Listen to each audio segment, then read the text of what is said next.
Hello, everybody. Welcome to Tuesdays in the Shop. I'm Yvette. And this is Jen. Say hi, Jen. And I'm Jen. uh, Hi. and we're Gotham Quilts in New York City. And we're back for another edition of our Tuesdays in the Shop. Um, this week, we are featuring the foundation paper piecing technique. If you're not familiar with foundation paper piecing, it's when you use a piece of paper, although you can technically do it with fabric also, but foundation paper piecing is what we're talking about. Um, so the pattern that you're going to stitch is printed on a piece of paper, and you stitch the fabric onto the paper along those lines. And then after you finish the block or the whole quilt, you pull out the papers and throw them out, and you have just a normal block. Why would you want to do this? It's because it enables you to piece shapes that would be very difficult to piece by machine if you just cut them out and put them back together again. Bias, weird, like tiny points, things like that. If you've ever seen one of those Paula Nadelstern quilts, that's the right name, right?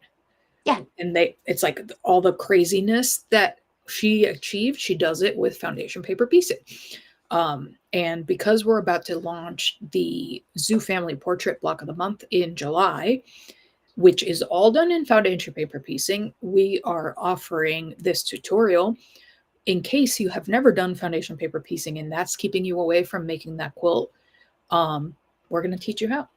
And by we, I mean Jen is going to teach you how. Yay. Oh my goodness, somebody from France. Ooh. All right. The So other it's like reason, midnight even just there. hmm? So it's midnight in France, I think, right? Oh, I don't do time zones. I'm pretty sure Maybe. they're 6 hours ahead. Yeah. Oh, okay.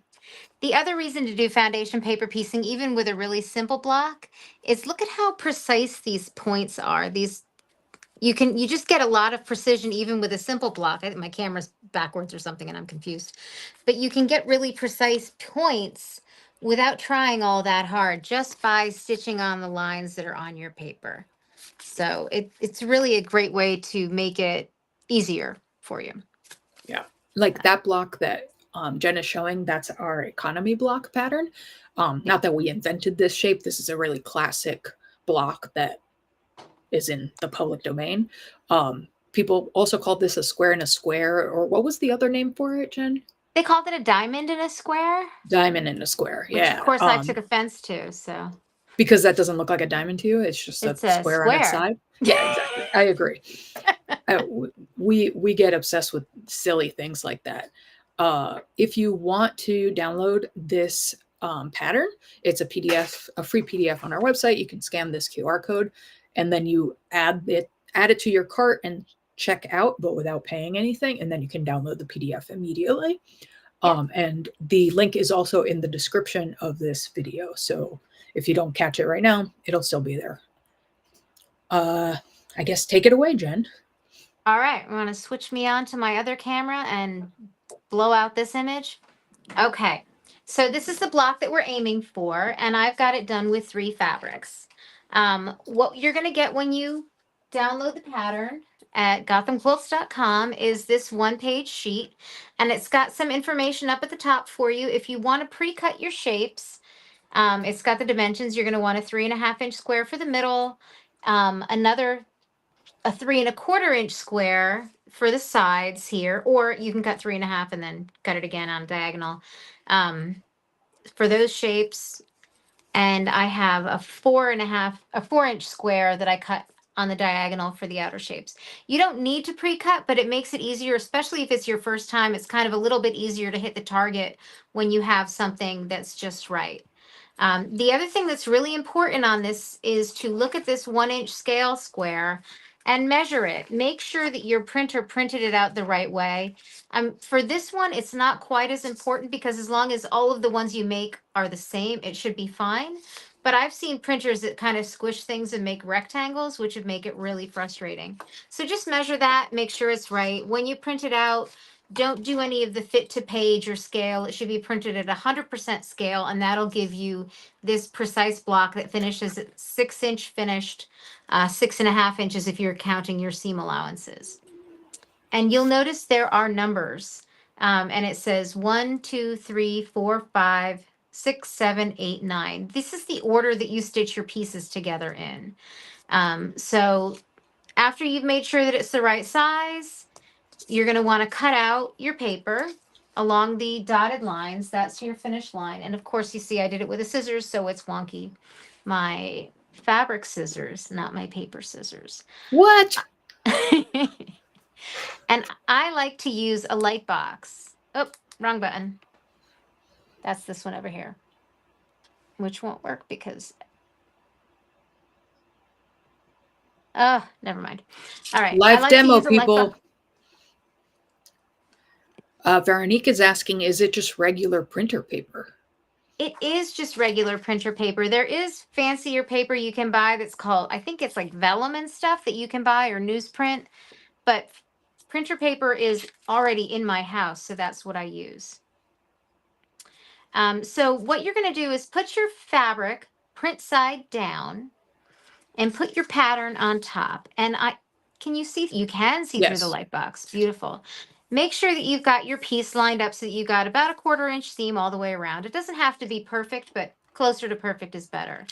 And for this, I like to just use for the first one a little dab of glue. This is just Elmer's school glue that's washable, just to kind of adhere that so it doesn't slip around. It's, paper is slippery, things can slide on you. Then you're going to want to take your next piece. So this is piece number 1. This is going to be piece number 2. And you're going to want to place it here, print side, so right sides together, and kind of center it. We've got a little bit of extra with this size. And then again, with the light box, just make sure everybody's lined up. And then take it over to the sewing machine. And I will move my camera all fancy and try not to knock everything over. Is that good? Do you think that's enough? Yeah, that looks good. All right. So I'm going to bring it over, and I'm just kind of holding down so that my pieces stay together. I don't use pinning when I do this. You can pin if you need to. And I'm going to start stitching a few stitches away from the line. Oh, also, I have shortened my stitch length. That helps later on in the process when you're removing the papers. More perforations make the papers come out easier. What did you shorten it to? I have it at 2 from 2.5. Oh, do you normally piece at 2.5?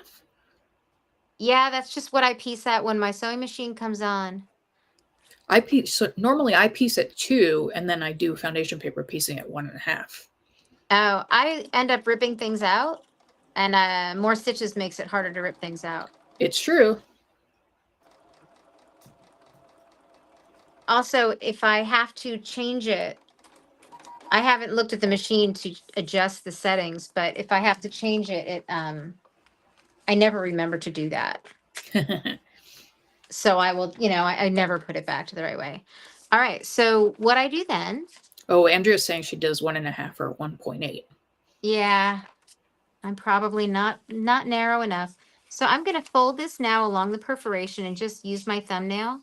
And this is kind of helping for later in the process. It's not as much of a help right now.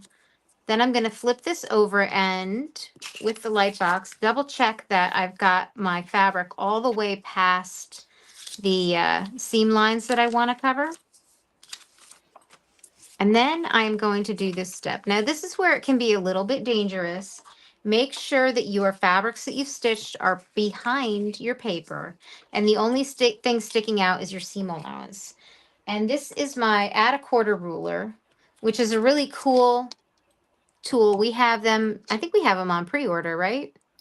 Yeah, we're taking orders for them for and it the has month. Yeah, it has a lip and a 1/4 inch. So what you do is you kind of butt it up against the folded paper and then trim. And what it does is it gives you a perfect 1/4 inch seam allowance. So there's that. And then I am going to flip this over. And usually I would use my little iron, but when you're doing videos, it's always better to have fewer wires. All right, so that's piece number 1. You can see it covers nicely. Then we're going to go to piece number 2, which is this top one, and do the same process. So we're going to, we can do it on the side.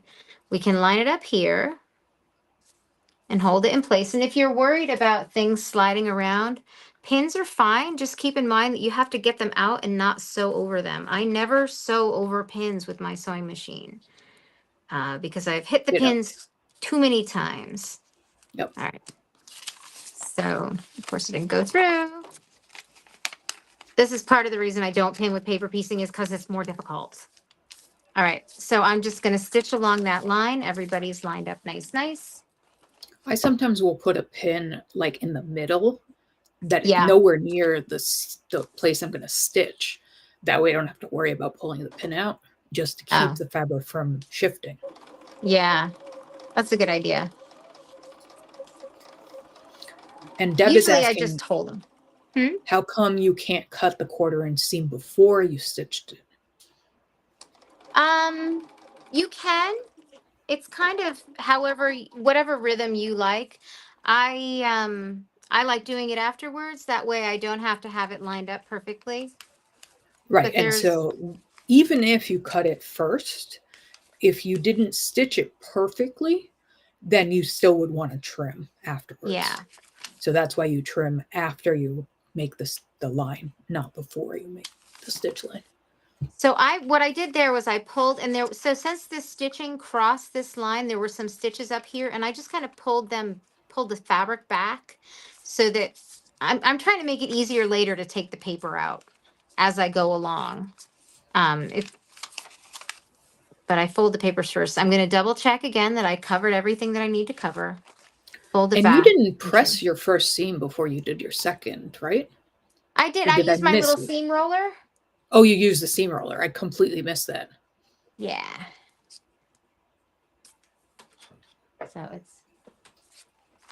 So I'm going to take it like this. And I am a presser. I like to press a lot. I will take it to the iron repeatedly to get that. But yeah, I press them into place. I don't want to have any little tucks later because that will take away from the perfectionism that I'm going for. It's if you own one of those mini irons and those little wool pressing mats, this is the perfect use for that. So then you don't have to get up after every single stitch. I mean, seam. Right. Okay, so I'm going to pull this. I'm going to hold my stitches and pull this back just to kind of get it there. It doesn't matter if there's little holes in the paper here or there. And then I'm going to press it and I'm going to trim. And see, freezer paper. Yeah, I don't think I was about to respond to her. Okay, that's like a whole different technique with the freezer paper. It's more like, how can you put freezer paper in your printer? Well, you can. There's a way, but it's a different technique. You do press it a little bit to keep your papers in place, but it's also like you fold the paper away and you don't stitch through the paper. Okay, so Veronique, if you're thinking about freezer paper, foundation paper piecing, that's a slightly different technique. And look up Tara Fonin. She teaches an online class for that technique. Yes, that's who I learned it from. So they're both called foundation paper, but it's not really the same thing. And I definitely would not put freezer paper in my printer. It's okay. I've done it in my inkjet printer. I guess if you have an inkjet, yeah, I have a laser. Yeah, it's okay in your inkjet, but you have to do some prep. Like you have to iron like a little piece of paper at the front so that it will suck it through. It's like a whole process. Yeah, that sounds like a process. So every time I stitch one, I'm going to trim. And it's definitely not the fastest process, but you can do things like, so this block isn't super exciting to foundation paper piece. It's just a good place to learn. That Zoo Family quilt that we're doing, I don't know that you could do that without foundation paper piecing and still maintain your sanity. Like, I think that one would just be so hard. Especially the little eyeballs with all those little details. Oh my goodness. Yeah. I mean, honestly, for my money, this is the only way to do that. Foundation paper piecing also is satisfying in like there's always a next step, and it's like it's already laid out for you, and it's almost like paint by numbers in a way. It's like do one, Yeah. do number one, do number two, do number three, and then you look at it and you're done. And Yeah. All right. So I'm going to try Yvette's trick and put a pin through here. I'm on a cutting mat, so it's, yep, that works. Okay. yeah, so that's what if I'm going to pin it, that's how I pin it, is I put the pin nowhere near the line that I'm going to stitch, so that I don't have to worry about pulling it out. So I keep putting my hand under. You really want to make sure that this fabric is where you want it to be, because otherwise sometimes things fold up and move around. Yeah. And also make sure none of the other pieces have folded in the wrong place, and then you accidentally stitch it, because since you're stitching from the back, you're stitching where the printed lines are, right? So you can't see your fabric when you're stitching. You can only see the paper. Yeah. There we go. So one thing that's really nice about the foundation paper piecing, so this one I cut all of these squares to be the right size, and they're all on the right grain line and everything. If you want to just use scraps and disregard bias altogether, you're sewing everything to a foundation that doesn't stretch. Yep. So you can get away with some wonky piecing and some different stuff because of the paper. I actually have a client quilt to do on the long arm that's all foundation paper pieced. And you can tell she definitely, you know, the grain line was not her main concern. So, oh, that's funny. That's 9. 6 and 9 look the same if you flip it over. She didn't pay much attention to the grain line, but all of her points match up because she was sewing on the paper. Okay, yeah, so I almost never cut my pieces as accurately as you cut these when I'm doing foundation paper. I just do like a rough cut that is bigger than the piece I need, and don't worry about it. Yeah, that's typically how I do it but I was doing it on video tonight and I want to show off how fancy I am. All right. So now I'm moving. So I've got the first row, I've got the first block down and the first row of pieces here. Can you hold it up so we can see that whole section? Yeah. So you did one round basically. Yep. And it sticks out over the edges, and that's fine because we're going to take care of that in the trimming. So this part, having pieces that's too big attached to your foundation is not a problem.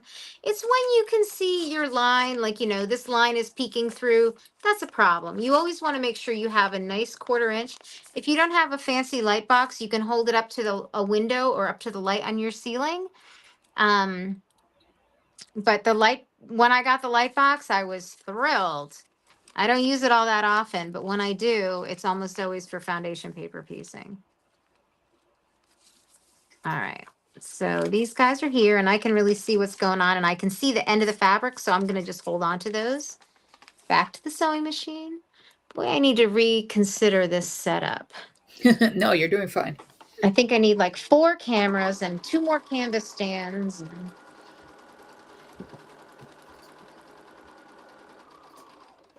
Okay, and on the end one, I don't know if you can tell, I sewed all the way across in the seam allowance too. Like so. Oh, here. Okay. Ooh, the computer's back, or the camera's flipped, and the wrong fingers are moving. So I stitched through the seam allowance so that, you know, the block is going to be held together all the way, because, you know, we're going to trim things. Jen, we're getting a question about the fabrics you're using. What's the name of the collection they're from? Is Andrea still on? Yeah. So I hopefully don't know the Andrea name. will answer the question. Yeah, I don't know the name. I looked Me either. up Art Gallery in blue, and I know that this one is called Itajime. That's a word? It's Japanese word. Oh, okay. And I don't know if that's how you say it, but that's how you spell it. But there's some new fabrics that we just got in, and I happen to be lurking about the shop this week. Last week. Was it last week? Deb, we will figure out the name of this. Neither one of us knows off the top of our head. And since Andrea isn't here tonight, she's the one who knows the answer to that. Here, excuse my elbow for a minute. I can look it up. It wasn't like put together like a collection yet, which is here we go. Atagime, Itajime blocks. Okay, I found it. I'm going to put a And if link to it in the chat. Yeah, and then when you go down, it says you may also like, and it starts pulling up the companion prints that go with it. Although I don't know that they're all listed yet. So it's called Ink Perfect Collection. Ah. Yeah, see, I'm trying to be good and use fabrics that are current, and they're so current that I don't even know what they are. Yeah. I just know that there were bolts of them sitting there. All right. So it is totally okay at this point to trim, but to me, that's like extra work because I'll come back and trim it again anyways. So I don't do that. I just You line don't these trim up. that inner seam? After I stitch it, I will. Oh, I But see what right you mean. now, I won't. Yeah, okay.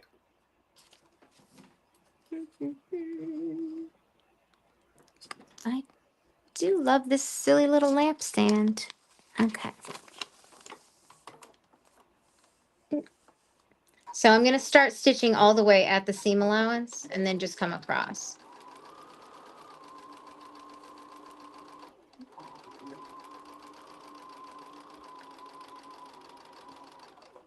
All right.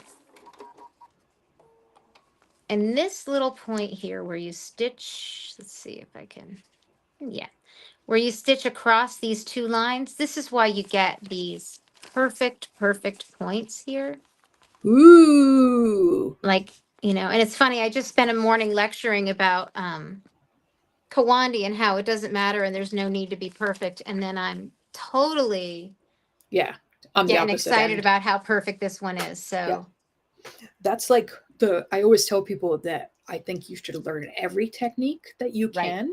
And you never have to do it again if you don't want to. But if you know how, if it comes up in the future that that's what you need to do to make the best version of whatever it is you're trying to do, then you'll be able to do it. Okay, so here is a learning experience. I'm not paying enough attention. And it's And you can slightly crooked. see, and it's crooked and it's short of the seam allowance and it's really too short to kind of fudge it. So I'm not going to fix it right now. What I would do is rip it Fix it. out. Fix it.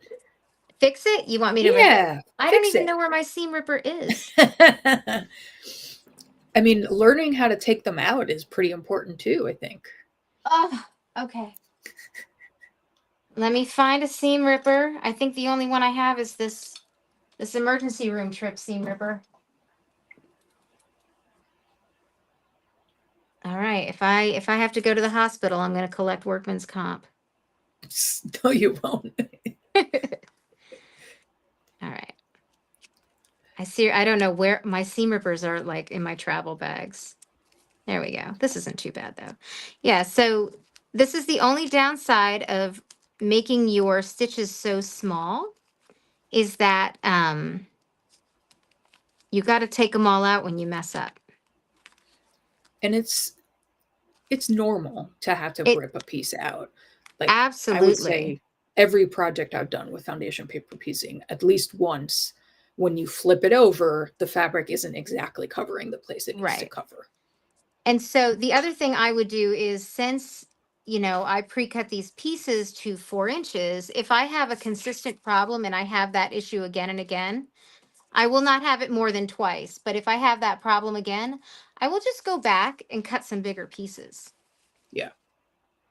But I am going to do this. And the other thing you can do, there is a little cheat if you're now getting paranoid that your sizes aren't right. Put your piece there where you're going to stitch it, pin it along the seam line. This is more helpful. Like, we're going to have some weird shapes in Zoo Family. Right. And this is helpful to do this, pin it there. And then you can, if it's not pinched, you can flip it over and see that it is going to match. Like, so it doesn't cover over here quite right, but I know when I sew it, it'll be more accurate. So, although it's possible that I cut those squares the wrong size. Stuff happens when I'm tired.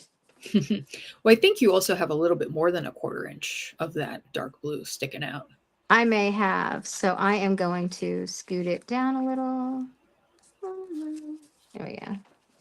And then move my camera again. And The other trick that I learned to figure out if you have enough is at the stage you're in now, if you fold it back over the piece that you're about to stitch. Yeah, like that. If you oh, hold it up, then you can look at the fabric that's waiting to be flipped over and see if it covers. If that makes yeah. sense as a sentence.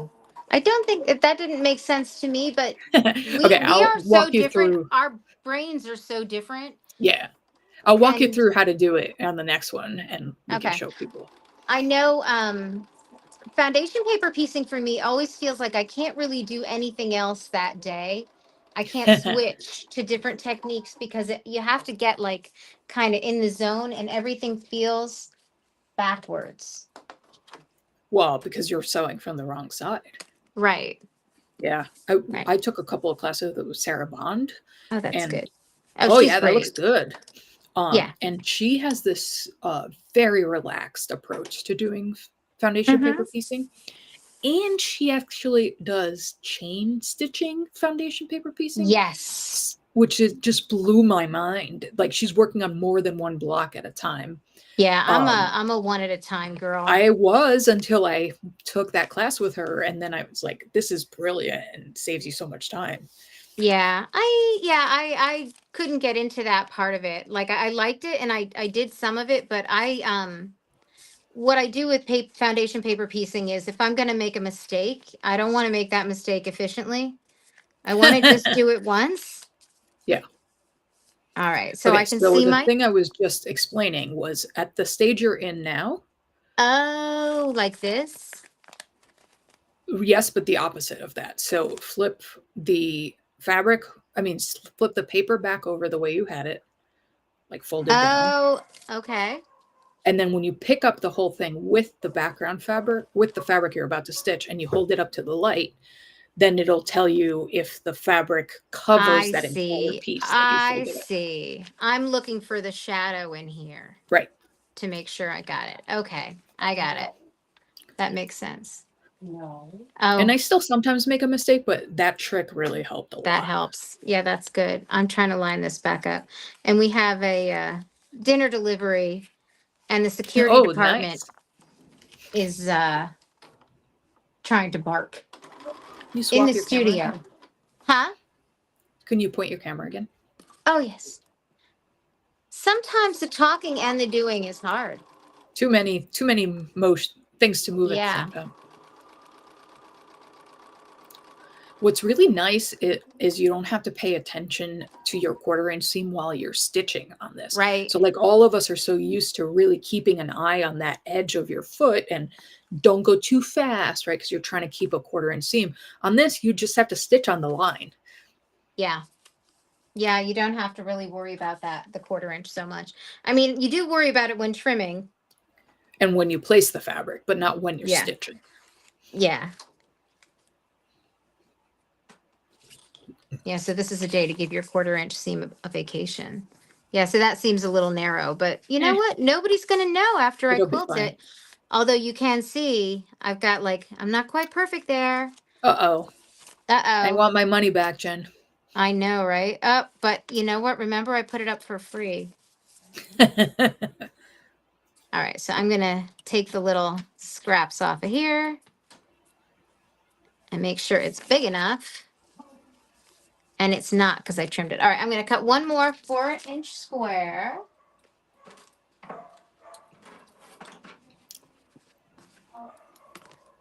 I thought I was being so smart to order dinner while we were doing this, and I forgot that it was going to get here. So And Oscar's then get cold. downstairs having words. All right.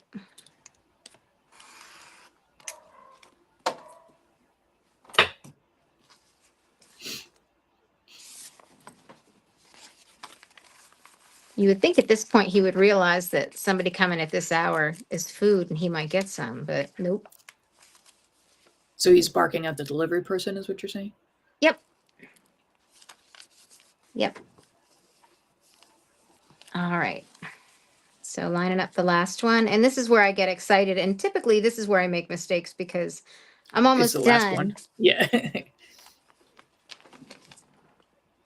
It's amazing how that works, right? Yeah. Okay. It's funny. The view on the phone is totally different than the view on the screen. Oh, I didn't realize that. Yeah.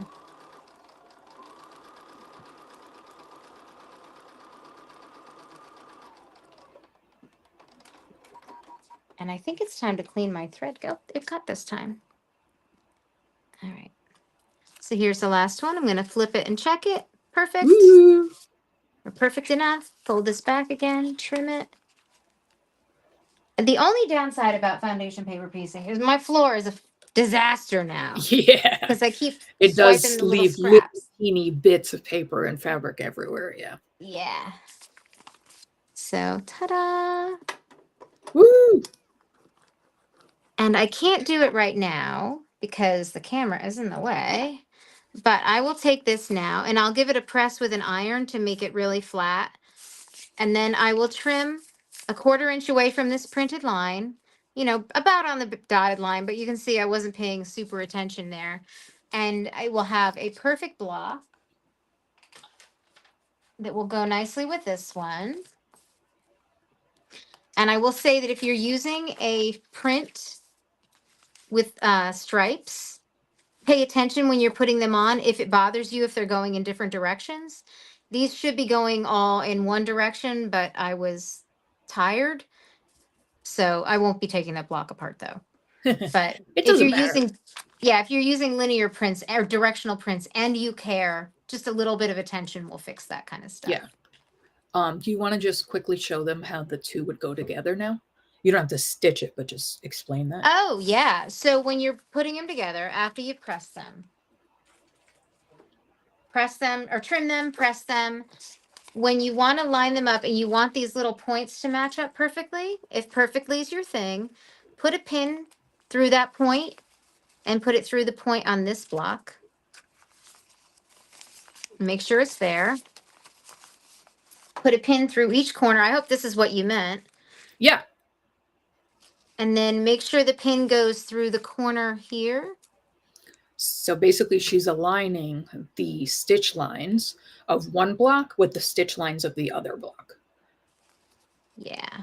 I mean, on this one, you could get away with just trimming it and pulling the papers out now. And then I'm just going to rotate my pin and do it. Really, if I was trying to win a ribbon, I would use more pins, but you may have heard I just dropped my pin cushion. And they're now a game of 52 pickup. So this one I'm just going to leave like that. And then you would stitch across, you know, from the edge all the way across over to here. Don't let her come over here. I don't want her to get in the pin. Thank you. And then you would have your perfect little blocks matched up. We'll just turn this like this and pretend.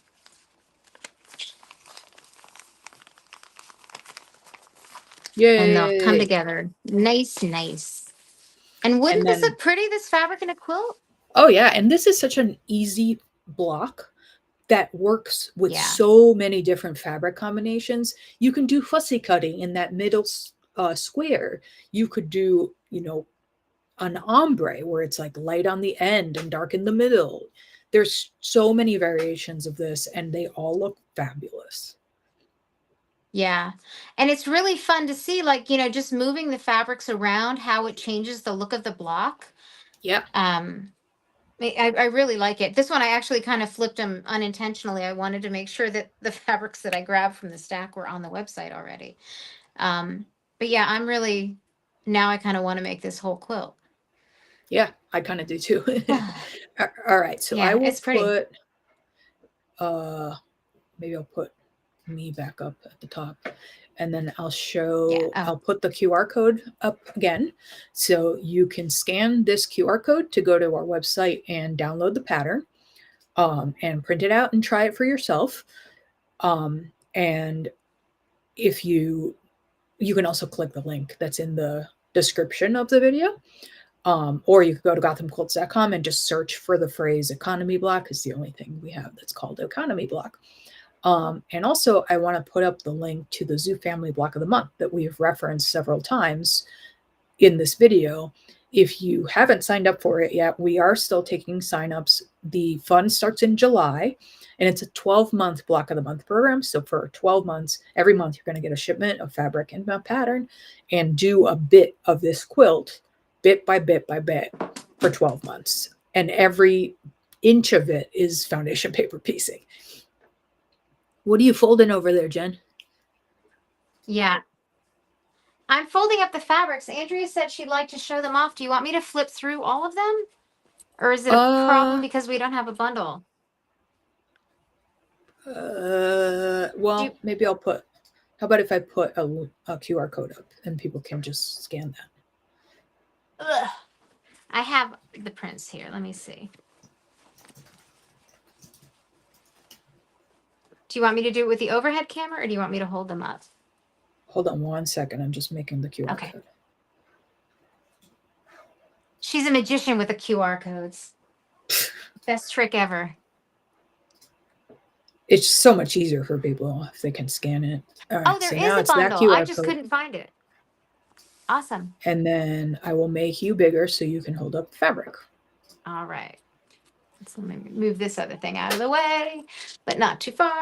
All right. So here's this one. These like sketchy polka dots. They're really pretty. And it's like a dark navy blue. So here's the plus sign, which is on the, it was printed kind of on the bias, which is why I couldn't get them straight before. I was confused. So there's these scallops. Let's see. Let's do it this way. And they're like little cross-stitch scallops almost. And little X's. There's this, kind of reminds me of a birch tree bark. Yeah, that texture.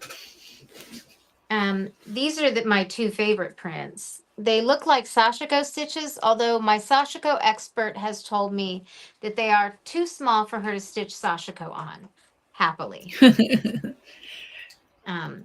one I bet is Andrea mine. could do it. Favorite. Yeah, that's a good color. That's a nice indigo. Yeah, it's nice, and it's got the different colors of blue, and I really like that one. All right, so here's this one. Kind of a shibori dye. There's this one. The blue and the kind of a scribble. I really like that. I really like all of them. These little pluses. Oh, I hadn't seen that one. And then this one. Kind of a herringbone, make you dizzy. Use that one in the small spots. Like a optical illusion, that one. Yeah. I bet it does fun things for the camera too. Right. So that's the collection. It's really, really pretty. Cool. And it has that nice art gallery hand. Yeah, texture. Yep. Okay, I will put the economy block QR code back up. And unless anyone has any questions, that's basically all we had for you today. I hope that this showed you how to do this and gave you enough confidence to try it for yourself. This is a really low stakes block. It's a 6-inch finished block. So that means you can easily use scraps from your stash to make it. So go ahead and download the pattern, print it out, and give it a try. There's you're not risking much by trying it, and use some scraps and see what happens. It's okay to make mistakes. You're learning something new, and you'll get better at it on the second one, I promise. Absolutely. Yeah, and if you have questions or something, just put a comment on, and I'll circle back around and check the comments in a couple of days. Great. Thank you everyone for joining us, and we will be back next week with the whatever shenanigans we decide to do next week that we don't even remember what we had planned to do for next week. Sandra's asking how the puppies are doing. The puppies are okay, except they all have worms. and now I have to treat them for worms. So never ends, basically. Yay! Yeah, 7 dogs in my house have worms now. Yeah. So Nice. thanks for joining us tonight. Thank you, Jen, for doing the tutorial. We will be back next week on Tuesday at 6:30, our regular time, right here on YouTube or Facebook, whichever one you prefer. Have a good night, everybody. We will see you next week. Thanks, Jen. Bye.